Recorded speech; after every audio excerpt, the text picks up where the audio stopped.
In most media, when you think about action titles, it's always like, a good guy, a bad guy. In movies and video games, like the good guy, there's a bad guy. The good guy's going after the bad guy, and the bad guy tells you why he's the bad guy. And sometimes you agree with him, and sometimes you don't. But eventually, as we all know, the good guy typically overcomes the bad guy, right? And then you end up rooting for the good guy, like, yeah, you won, you did the thing because you have a pure heart, and you are the one, yay for you. And you don't really root for the bad guy most of the time, but sometimes you do. Well, Evil Wizard kind of takes that concept and flips it upside down, okay? Shout out to the people at Rubber Duck Games for allowing me to review this title, which I had an amazing time playing, okay? So Evil Wizard turns the trope of the superhero and the good guy, and they turn it upside down and flip it on its head. In this title, you are the bad guy. Yes, I said that right. You are the bad guy. Fresh off an ass whooping from the good guy, you are kicked out of your castle, and it is on you to return and claim your throne. The action of this game is superb. I love the combat. The hand-to-hand combat, while you are the wizard, is pretty good, and the wizard also gets some abilities which you unlock throughout the game. Some of the basic attacks, of course, is your X for hitting, B for dodging. You will be doing a lot of dodging, as this game can get difficult at times. There really isn't a health bar, but you have health points. And as soon as you get hit one time, you lose a whole health point. So it's going to be imperative in this game that as you level up, because this is an action RPG. Action RPG! You need to level up, and you need to be able to use the points that you get to increase those life points, because again, a single hit, if you don't dodge in time, will pretty much drain you if you're low. One of the interesting things about the combat is that when you take an enemy down to right when he's about to be completely defeated, you can hold which on the Xbox controller is the RB, and you pretty much take his life force away. And this does a few things. One, this gives you back your health point, because at the beginning of the game you get 3. So if you get hit, defeating an enemy takes you back to 3. And also gives you some shards, which allow you to level up abilities, which we'll talk about later on. So again, you are the evil wizard, and you are working your way back into the castle. There are some funny moments that happens even from the very beginning, because this game does not hesitate to break the fourth wall. If you like Deadpool or She-Hulk, and you like the fourth wall breaking, this happens a lot in this game. And it's not overly done to where it gets annoying. It's actually pretty good from beginning to end of how they do it, when they do it, because you are addressed as the player. You're not, some guy. You are the player, you are the gamer, you're making the decisions, you're doing the things for the evil wizard. And not only does the evil wizard know of you as the player, other characters in the game know of you as the player and recognize you are there to lead the evil wizard to victory, okay? So again, combat in this game is really, really good. If you are wanting a challenge, the game does not have really a difficulty, but it has sliders where you could up or lower the difficulty. And I will say this, speaking of how good the combat is, the boss fights are spectacular and can be challenging. Now, I will admit, the first time I played the game was the demo, and Helga, which is in the spoiler because Helga's in the demo, whooped my ass. But eventually I figured it out. But Helga is one of many amazing bosses in this game, right? Not to spoil anything, but one of the bosses in this game, his name rhymes with Bash Betchum. And he controls Wokemon.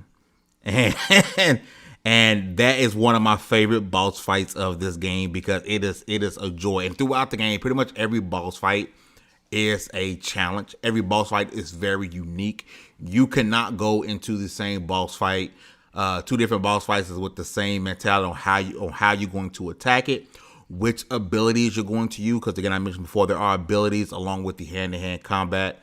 You have your fire, you have ice, you have poison, you have electricity.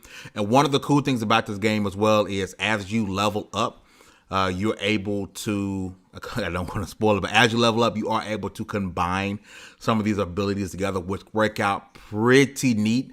And it kind of helps you and guides you on how you want to do things, as far as when you have a group of enemies, how you want to handle particular boss fights. It really works well with you as the gamer, you as the player doing things how you think they need to be done in the game, right? Switching up your abilities, seeing what works for you and which boss fight is actually a pretty cool element of the game. Throughout the game, you will use those abilities for other things as well. There's some puzzles in the game that aren't that difficult. You might find one or two that are challenging, but at the end of the day, you'll pretty much understand within a few moments of doing that puzzle on how to get in. The puzzles are important because you want to take every opportunity to level up and find the rubber duckies. Yes, rubber duck games put ducks in this game, and finding those ducks are very important because they help you get the extra shards to level up, and some of the ducks are awesome. You got Robert Downey Duck, you got Bat Duck, you got the Last of Us 2 Duck, you got Darth Duck, Obi-Wan Duck. You got so many different ducks in this game because one thing this game does amazingly well is pop culture. Think about a lot of things we do, a lot of things we see in pop culture, whether it's, again, we talked about Bash Betchum. We talk about Karens. There's Karens in this game. There's different things from other games. Red Dead Redemption. I talked about The Last of Us. They are very cognitive of other games and other franchises, and throughout this game, you will get mentions of other games, movies, TV shows, not only just from things that you can collect, things that are being talked about. It's actually pretty unique, and when you see something, you instantly do the whole thing with Leonardo DiCaprio, like, I understand that. I understood that reference, right? Even at the beginning, and they tweeted this out, and you get rickrolled at a certain part of the game. It's like when they tweeted this out on Twitter, knowing I had already played the game, I instantly did the Leonardo DiCaprio thing, and I was like, I understood that reference, right? It's actually pretty cool. Art-wise, this game is beautiful. Pixel art is timeless. It is a very timeless look, and this game is done beautifully. Every aspect of this game looks great. The world around you is not static. You got different water moving, trees are moving. Every enemy looks great. They did a very, very, very fine detail with the characters, especially the bosses. I go back to the bosses because the bosses were freaking amazing.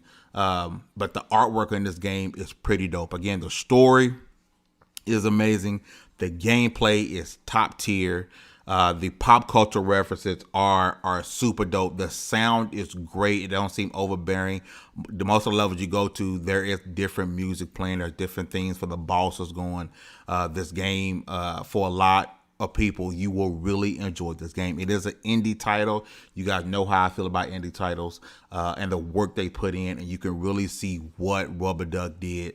Then the work they put in for this game, you see it from the very beginning to the very end. You're going to have a great time playing this game. Now, it is releasing on PC and the Xbox One, Xbox Series X. So PC and Xbox, that is how it's launching. But eventually, this game will be on PlayStation. It will be on Switch, is what's confirmed in the developer interview, which you guys can see on the channel. It is coming to other platforms, but I encourage you, if you have a PC or if you have an Xbox, Evil Wizard is something you definitely want to check out. From the gameplay to the mechanics to the visuals to the sound, this game will give you everything you want in a indie action RPG, or just any action RPG in general. If you love pixel art, you're going to love it. I gave this game a 10. It's a 10 out of 10. This game gave me everything I wanted, everything I thought it would be. I really struggled with this review because I do not want to spoil it, because so much of this game can be easily spoiled because there's so many great things that are happening. It's just definitely something you got to check out. Go check out the title, Evil Wizard, on PC and Xbox right now. Again, if you guys want to learn more about the game, check out the developer interview down below. But 10 out of 10, baby. This is Fame Entertainment from LV1Gaming.com. It is good to be bad. And I'm out.